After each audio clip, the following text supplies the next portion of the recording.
historically it was thought through that liquidity events have to be simultaneous for everybody. And if you ask me at a personal level, um, again, I'm an idealist in funny ways.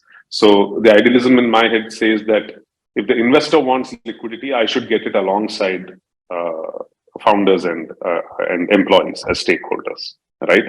That said, innumerable number of cases where we would have allowed for a small founder secondary, for example, right?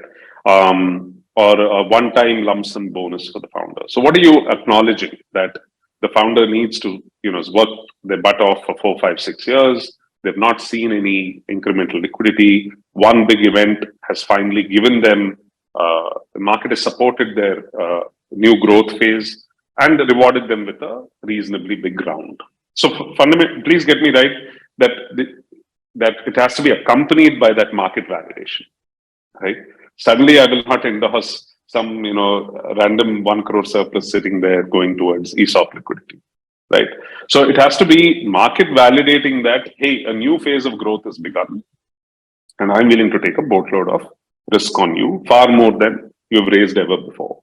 So what then the market is suggesting, and the internal investors have to be at peace with, is either you say, nahi, mujhe bhi thoda liquidity chahiye as an investor, okay, and say, I want to take half my stake off the table. Nothing wrong with that. You have a ROFR on that in some sense. If there's any such liquidity being permitted, then theoretically a Blume can take that off the table. But if you don't, and you believe in the long-term business proposition, and the founder is making a case on 2 counts, that founder, co-founding team needs a certain amount of liquidity that comes via usually by secondaries, because they don't have ESOPs, right?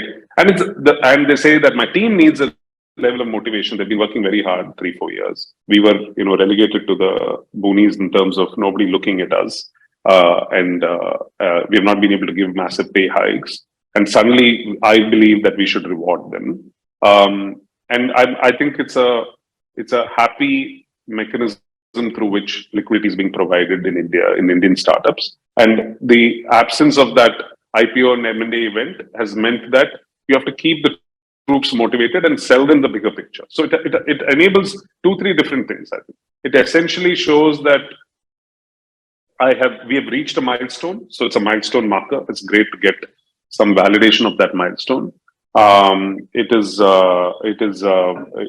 also a validation of the fact that you've worked hard, you've vested in your stock, but I don't have an eventual massive payday yet. That is still a few years away.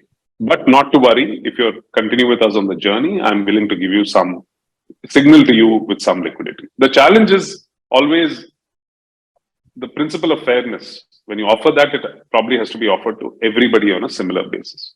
I don't think you can take rank, and you can do that. Founders are one unit of people, but everybody else is, I think, a common unit of people. So, you might have to, and so therefore it can become expensive in terms of the cost of it and the expanse of it, depending on how many people have, vested stock in the company.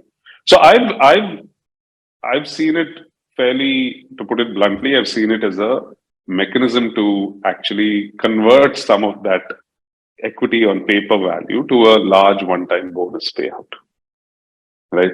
Even as you know very well, the tax treatment in India is anyway of that nature, right? So basically, this looks like in the hands of the employee a massive one-time bonus payout, which is why the person took a pay cut or joined a startup in the first place, for the excitement of the wealth creation that they can have in lieu of whatever working hard, working passionately, taking a pay cut, etc. That's what the founders lured them with. So it might not be the end state. So suppose they joined at a $50 million valuation, and today the company is raising money at $200 million, and they're getting bought an option to sell some of their ESOPs at a small discount to that 200. In their head, they might not have bargained. They might have also dreamt that I'll be at 500 million or $1 billion when I get to in cash. So it's an option that should be left with the employees. And it is an indicator that I'm working hard with. It goes back to the previous debate we were having. I worked hard with investors. So founders should take credit for that and said, I convinced investors that I need to incentivize my employee pool. Look what I have brought to the table. I've got you $5 million worth of liquidity out of the $50 million that I raised. And, all of us get to see a little bit of that liquidity in this journey that is now picking up to the next stage. Because now I've taken a further responsibility to take this company from $200 to $50 million to $1 billion. Please come with me on this journey.